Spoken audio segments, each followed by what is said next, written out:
one of the most common questions that I'm asked is, what exactly is transformational coaching? There's a lot of confusion in the marketplace about what that term actually means. And I would go so far as to say many coaches don't even know exactly what that term means. But because the word transformation is used so freely, we've lost touch with its essence meaning. And so in transformational coaching, that's the same thing. So what I want to do in this video is just take time to share what transformational coaching is and how it's different from other approaches like transactional coaching and developmental coaching, so that you can get a sense of the distinction between these various approaches. So let's start looking at this with what I call the coaching continuum. So on the continuum, I put what's called transactional coaching at one end, and at the other end, I put transformational coaching. Now, somewhere in the middle of there's an overlap of these two approaches, which I call developmental coaching. So it's transactional, developmental, and transformational. The two that we're really going to focus on for this video is transactional and transformational. I'll touch briefly later on what developmental coaching is. Really, more than anything, a blend of the two. But let's start with transactional coaching. Now, this is a very foundational form of coaching. It's a coaching that's founded in most coach training schools, and it is the approach that is practiced by the majority of coaching practitioners out there today. So let's say, what is transactional coaching? Well, you can think of it as a very goal-driven, objective-oriented, action-oriented kind of coaching. In that sense, it's quite linear, meaning the idea is that we start with an objective or a goal, and by making certain kinds of progress towards that, we achieve that goal in hopefully the most expedient amount of time possible. So it generally relates to things like getting better at something, performing better at something, or generally problem solving. If I have a problem or a challenge in my life, I can begin to think differently about it. And if I start to put into plan some actions that help me move forward in ways to solve that problem, then that problem becomes resolved in some kind of way. So you can think of transactional coaching as, well, let's say if you're familiar with models in the coaching industry, such as the GROW model, that's a good one. Or if you think about setting SMART goals, S-M-A-R-T, those kind of goals, those are very transactional goals. In other words, we set the objective and then we make a kind of plan to move towards the fulfillment of that objective. And I don't say this because, and I don't say that transactional is different from transformational in any sense of good or bad, right or wrong, is that each of these approaches that I'm going to talk about has its time and place. And there very much is a place for transactional coaching, because many people do want to improve something in their life. They might want to improve their communication. They might want to improve their relationships. They might want to generally grow as a person so that they can get a promotion in their work or do better in their career. So there are many kind of specific areas that we see in our life where we want to grow or make change. And transactional coaching, with its kind of focus on that objective and desire to attain that objective as expediently as possible, is a very attractive form of coaching. So as I said earlier, in most coach training schools, this is the approach that we learn. It's foundational stuff. And it is let's say it's the competencies and mindset that all forms of coaching are absolutely built upon and extend from. So as an example, let's say time management for greater productivity. So I was working with a woman years back, and this is an excellent example of a transactional coaching conversation. She was an at-home mom, but also a very busy entrepreneur, and she was kind of stressed and strained, feeling like her business wasn't moving forward in ways that she really wanted to because of that stress and strain, feeling pulled in many, many different directions. So when she came to me, she basically said, I want help getting stuff done so I can move my business forward and so that I can feel like I'm really being the mom that I want to be in my family. So when someone says to me, like, I want to get stuff done, there's a real kind of mental strategic side to it. So we begin to sit down and look at things like priorities, values. We begin to plot out a strategy for her to become more organized in her life, or to understand what is most meaningful for her in all that she's doing. So it's a very clear goal to help me get stuff done, to manage my time better, and the very clear outcome that's desired and why that's desired. So strategizing, really thinking through the issue with her, that's a big part of transactional coaching. In fact, it doesn't get more transactional than that. Now, here's what's interesting. When you start talking about transformational coaching, and I won't go into it too much yet, but I'll show you in kind of light of this example, the distinction. So if you look at a transformational coaching conversation with the same thing, what we want to start doing is understanding core drivers and motivators for certain behaviors. Like what's really at the core of ourselves driving and motivating us towards these certain goals. Like why, for example, did she want to have her business be as big as she wanted it to be? Why was that important to her? What were those underlying motivators? Now, she was keeping those quite hidden from me because I'm a transformational coach. I mean, I am the founder of the Center for Transformational Coaching. So it's what I do. So I'm always going to be kind of questioning and listening in that realm. Like, what is going on at the deeper levels of mind? What is part of that idea of who we are that we're trying to fulfill in the world? That's what transformational coaching wants to look at, not just objective fulfillment. But she was keeping that quite hidden from me. I could sense it. There were certain doors that she didn't want to have open. She just wanted to get things done. She wanted to improve and grow and basically make certain behavior modifications in her life to certain things, but not examine the core drivers, not examine what I call her core inner operating system. Until one day, in a conversation, she let something slip. And she said something like, I guess if I don't get this done and I don't get this the way I want it to be, I won't get rich. Okay, so there it was. There was one of the core drivers of her behavior is the image of self as successful and in her case, self as rich. So when I mentioned that to her, it was like I could feel the door slam, like bang, we're not going there. That value set or that belief or that part of her self-identity was locked in. And for now, there was going to be no examination of that level of herself. It was simply, what do I need to do within what I can control outside of me and within me to get stuff done so I can make things happen in my business and my family so that we can be successful and I can ultimately become rich. Okay, so that's a really good example of transactional work. And we see that in all different realms. In leadership coaching, it's about how to perform better. In life and relationships, it's maybe how to communicate better. And so we think about strategies and techniques and actions. And there is some examination, of course, of our belief systems and our value sets, but we're not necessarily getting to the core level of why we do what we do. So that's transactional coaching kind of in a nutshell. It's very much about think and do differently. Think and do differently. That's the core of it. And it's about action. It's about strategy. It's about movement from A to B in a fairly linear way to accomplish the goals and objectives.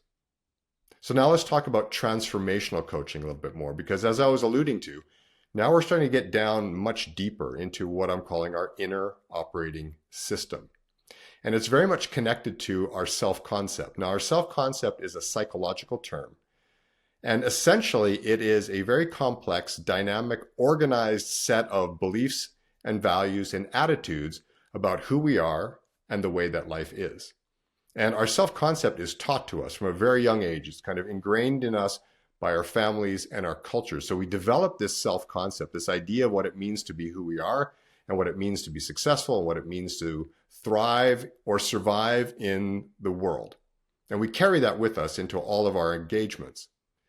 And so this is kind of like the inner operating system. It's the core. It's the core coding of who we are at a certain level. So what transformational coaching wants to do is it wants to get down into that coding level. It wants to drop below the surface, meaning the issue or problem or challenge that we're facing, and start to look at what gives rise to the experiences that we're having. And this is really crucial stuff, what gives rise to the experiences that we're having. So the great transformational coaching question is, and this is the question that for me defines the transformational realm, is the question, who do I choose to be? Who do I choose to be? So being level awareness is the ground upon which transformational coaching is founded. In a sense, then, it's an ontological approach because it is examining ways of being in this world, like that sense of who I am at the core and how I show up energetically, how I show up as a presence in this world. So a simple example, if we talk about ways of being, we could say, I show up in this world as self-assured. I am self-assured. I move through this world as a self-assured human being. And that sense of self-assurance permeates the totality of who I am, when it's fully embodied, that is. So there's no sense of me that is not fully self-assured. So if someone is experiencing, say, a lack of confidence in themselves, we can start to get down deep into that sense of, well, then what are you carrying in this world? What is that way of being that you are exuding, that you are experiencing within yourself? And we can start to explore that as an understanding of selfhood. And then from there, we go a little deeper. We start to look at what gives rise to that. And this is where the self-concept comes in. Because now we're starting to explore those ingrained, conditioned, and when I say conditioned, it means very often that we're unaware of the conditioning, especially when we're young, but ingrained, conditioned ideas about who we are and the value sets and the beliefs and the attitudes that underpin that sense of self.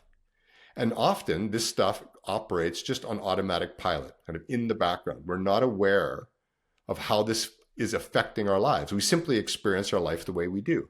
And we might experience it in a very empowered way, if we have a relatively healthy self-concept, and we may experience it in a very disempowered way, if we have a relatively unhealthy self-concept. Or from our childhood or youth, there are things like great traumas, abandonment, betrayal, the great disappointments of life. Like these things affect us and affect our sense of self and our sense of, let's say, worth and place in this world. So now we can start to examine some of that deeper level stuff, and people start to notice, hey, maybe I have been taught in certain things about who I am that I never actually consciously chose. Like these things were ingrained into me from a very young age. And maybe, just maybe, and most likely, some of this stuff is really false. It's not who I am at my core. It doesn't reflect the essence of me. So now we're getting really deeper. Now we're getting into that, well, then who am I at the core of my being? Who am I in essence? And how do we tap into that? And how do we reveal more of that reality into the mind so that people can begin to connect with it, to begin to sense it as alive and real and as a possibility for life and experience? So now things are really starting to shape. It's a kind of sense of giving rise to a whole new sense of self and a whole new sense of purpose and place in this world. And that's actually what transformation is. It's a radical restructuring of our sense of self and our purpose and place in this world. And it's not a goal to be achieved, although it is something that can be achieved. That's the difference. So you cannot put on the table and say, well, today I'm going to transform myself. It doesn't work like that. It is a more natural, organic evolution of the self towards something that is not necessarily known at the outset. There may be a sense of who that person is or that potential within myself, but it's not known. Like I don't know who I am the moment I ask the question, who am I? So it's a journey into that. And the coaching process then supports this kind of unraveling, if you might say it, of the old self, sort of the false self that I've been carrying for a long time. And it begins to shine a light on this potential of, let's call it the emerging self, the self that is not fully in me yet, but I sense is a potential. So now you're beginning to sense the difference between the transactional realm and the transformational realm. So the transformational realm in a nutshell is about being different, and the transactional realm is about thinking and doing differently. And both will work with things like belief systems and attitudes. But the idea in the transformational realm is that we're getting really deep into it. We're willing to look at the core operating system that has been taught to us, that has been ingrained within us, that we have bought into, that gives rise to the very way that we experience life in each moment. And we're recognizing that when we make changes at that level, we can fundamentally change the way that we experience ourselves, the way we experience others, and the way that we experience life. And that's the really good stuff. And that's why I personally love transformational coaching. And what we do at the Center for Transformational Coaching, we do something that goes even deeper called Deep Transformational Coaching. Now that'll be for another video. But for today, just understanding those distinctions. And then in the middle of the two is the developmental realm, where there's an overlap. I have these little circles on my diagram. There's the transactional realm, the transformational realm. It's kind of where they intersect in the middle. That is the developmental realm. And in the developmental realm, there is a movement away from just goal attainment and achievement, in a sense, to wanting to know who I am. but it's still quite surface level. For example, if you've taken a personality indicator like MBTI, or you've taken StrengthsFinder, or you've taken the Enneagram, and they'll say, well, you're this kind of person because you fall into a certain pattern of personality. Well, that's learning about yourself. Now, it's an external indicator which shines a light on an aspect of our personality that we may have been unaware of. And learning about that personality aspect is incredibly valuable for us. It helps us grow. We begin to see ourselves in ways that perhaps we hadn't before. We begin to understand why we do things the way we do, or why, again, we experience what we experience. But ultimately, we're still getting a sense of who we are from an external source. So this is what makes it developmental, is we're learning about ourselves. We're learning about our strengths, our personality, our capabilities. We're learning how our mind works, about how we can begin to create the life we desire. But as far as coaching goes, it's still not necessarily getting to the deep of the deep. It's almost as though people have to progress through the developmental realm in their own life before they start saying, okay, so maybe there's even more to who I am than I've ever realized before. There are even more subtle layers to my personality that I haven't explored. There may be even more intricate aspects of my self-concept that I need to reveal in my mind's eye to really grow into a very authentic, open, honest expression of who I am at my core. So then we move a bit from the developmental into the transformational, and we start to go deeper into that core operating system. So that just gives you an idea of the three: the transactional, developmental, and the transformational.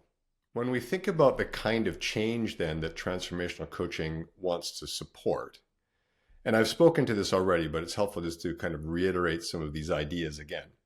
It wants to support a relatively radical shift in our sense of self and our purpose and place in this world. So for example, let's say I want to live more authentically. So we've recognized then at some point that we're living through masks. Now we all have masks that we wear, and we have different masks for different contexts. It basically allows us to show up in the world to be seen in some kind of way, to be seen as successful or having it all together or to be smart, whatever it is. And we kind of wear these masks. Even coaches wear these masks. I was once talking to a coach who said that when he shows up in an organization as a leadership coach, he put on his professional coach persona. And he said the professional coach persona definitely has it all together, has all the answers, has all the programs, all the methods, the techniques, has all the training, has it all together. And he says, I put that mask on, but inside, I am doubting myself. I am questioning my value. I'm not sure I can actually support in the way I would like to support. And I don't want them to see it, so on goes my mask. When I work with other leaders, they'll say, well, I put on the mask of, let's say, the dynamic business leader. The dynamic business leader is the one who definitely has all the answers and leads the charge forward, even though inside that's not necessarily who I am as an authentic person. So let's say then the desire is to live more authentically, to recognize the masks that we carry and to lose those masks, to let go of those masks. So that's an example. As we start to drop the masks of persona, as we start to tap into that well of strength that is our most authentic self, we start to really experience a kind of inner power. And it's mixed with things like vulnerability, which starts to feel strong rather than weak. It starts to mix with things like speaking honestly and openly without fear of consequence. It really starts to be about living fearlessly in this world as who I am, unabashedly and unashamedly. And that, though, requires us to still let go of a lot of ego patterns, because the ego still wants us to be seen in the world in a certain way. So, for example, if we say, well, I want to be who I am, but who I am consistently steps on other people as a means to me expressing myself, there may still be an egoic component of the need to be seen at play in there, or the need to be valued, or the need to be loved, that could be still motivating and driving certain behaviors of what we call authenticity. So there's some fine lines of discernment that have to take place, and this is the work of the transformational coach, is to really help people discern what's what as I look to shed these layers of persona and begin to embody a more authentic way of being in the world. So that's one example. We become more authentic through transformational work. We become more real as humans. So another example is, let's say I have for a long time been a people pleaser, or I defer my authority to others. I kind of give away my power to others. And I want to reclaim my inner authority. I want to reclaim a sense of sovereignty in this world, a real sense of autonomy. Like, I am who I am in this world, and it is okay to be me. It is okay to have certain needs and wants and desires and to take care of myself. And that's the sense of reclaiming my inner authority, that I am aware of who I am, that I have wisdom in me, that I have knowledge in me about what is the best way to lead and live my life. And I'm tired of deferring to other people, listening to their opinions, following their advice, in a sense, giving my authority away. So transformational work starts to look at that at a core level. Like, then who are you being when you're giving your authority away? And what's giving rise to that? Again, the examination of those old imprinted systems of thought often come into play here. And what's interesting is that in transformational work, one of the things that needs to be happening, which never happens in the transactional realm or really even in the developmental realm, is that we need to start healing.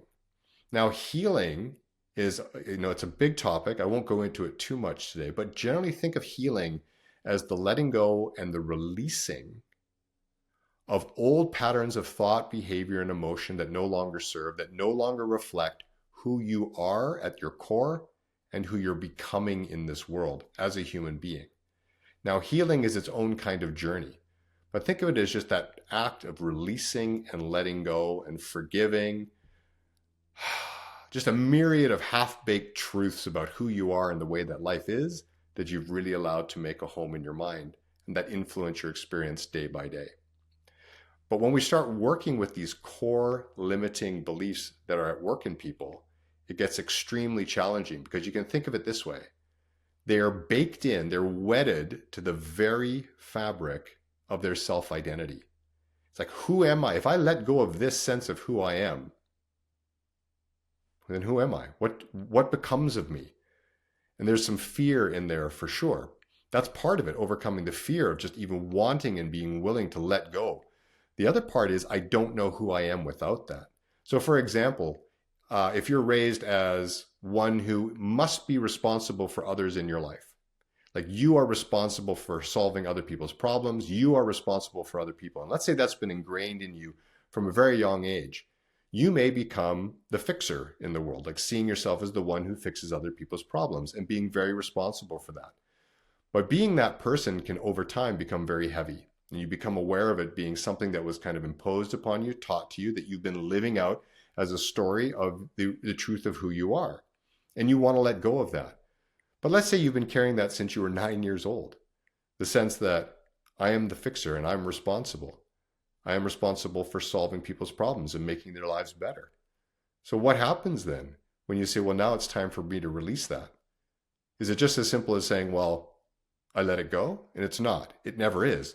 Because this stuff is alive in every cell of our body. It's kind of an embodied reality. It's a bit like wearing a pair of rose-colored glasses or tinted glasses. We can't see, we don't even know the world without them. So that question of then, who am I if I let this go? If I'm not the fixer and the responsible one, then who am I? So there's a challenge in all of that transformational coaching works with. And there is a journey of healing that must take place. Like, how do I truly outwork something that is wedded to the very fabric of my self-identity? And that's, again, a topic for another video, but it's salient to the work of transformation as we move into these higher states of personal existence. And transactional coaching is not going to go there. Transactional coaching, developmental coaching, will rarely even go into your past. In fact, many coaches are trained from early, don't go there, sort of into past pain, into past trauma, because we don't have a way to work with it if people speak to it.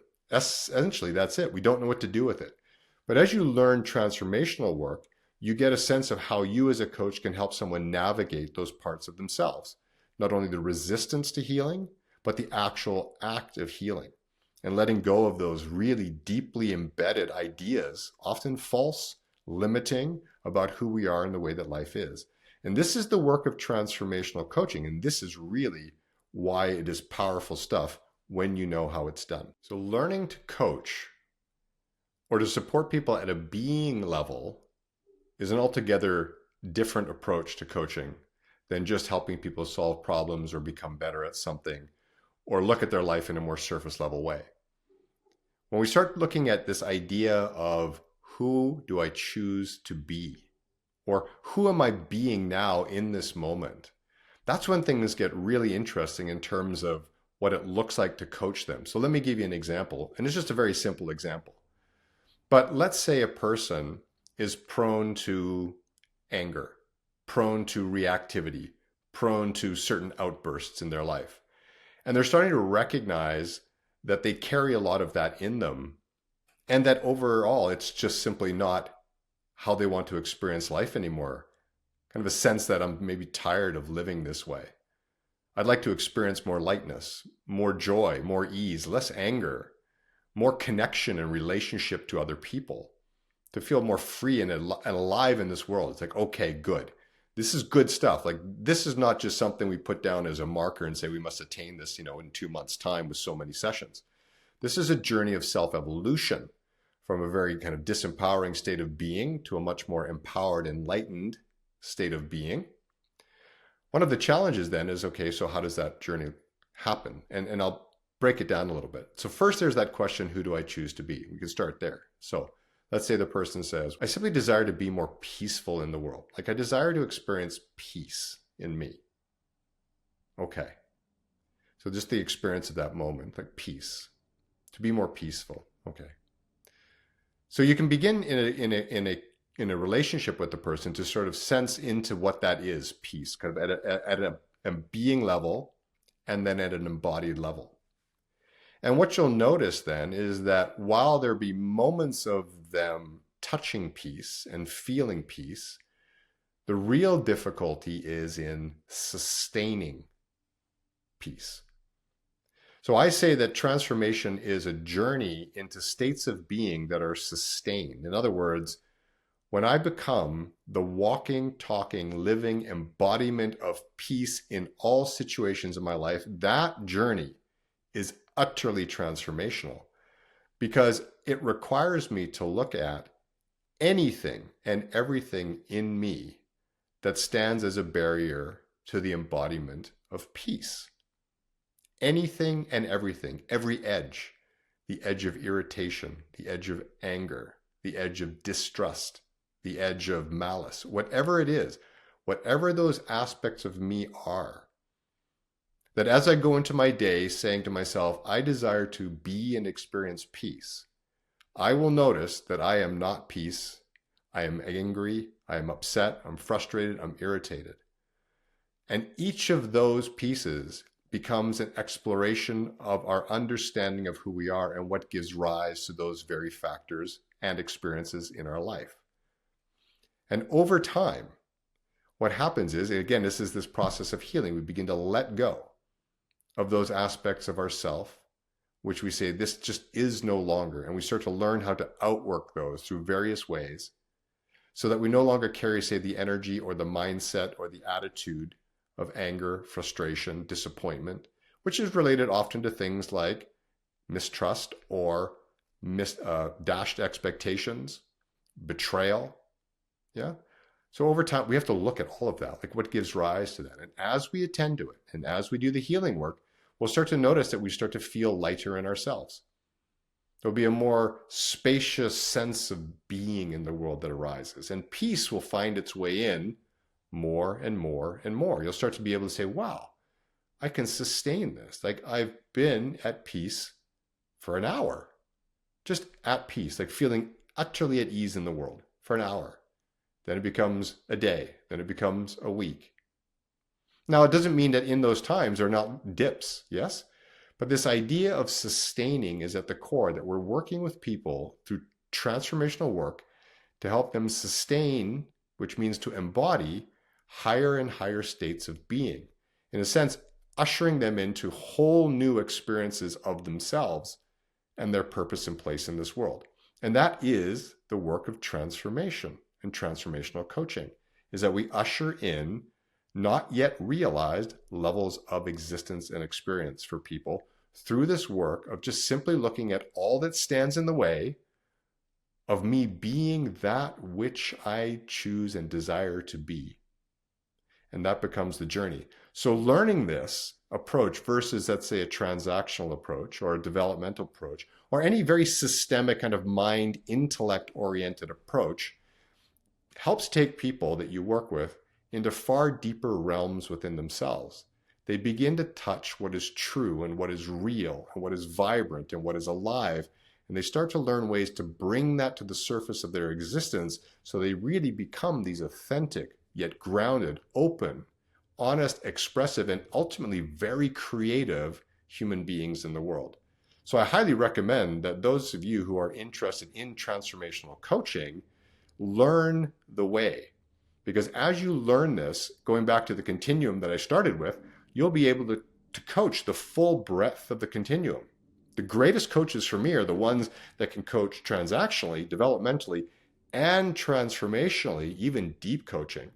Because as you can move up along that continuum, you can meet your clients where they're at. Because not every person is suddenly ready for the deep dive into themselves. It has to be in relationship to what people are ready for. But if they are ready to go deep within themselves and you don't have the capacity to facilitate that, then guess what? They're only going to go as far with you as you can go with them. That's it, because you don't have the capacity to really usher them into these profound states of being and being level awareness, even healing, so that they can grow into whole new expressions of their authentic self and selfhood. If you have thoughts on this, would love to hear your comments below. And don't forget, this is the work that we do at the center. These are what the videos are about. So if you're liking this, do subscribe to our videos, and we'll see you in the next one.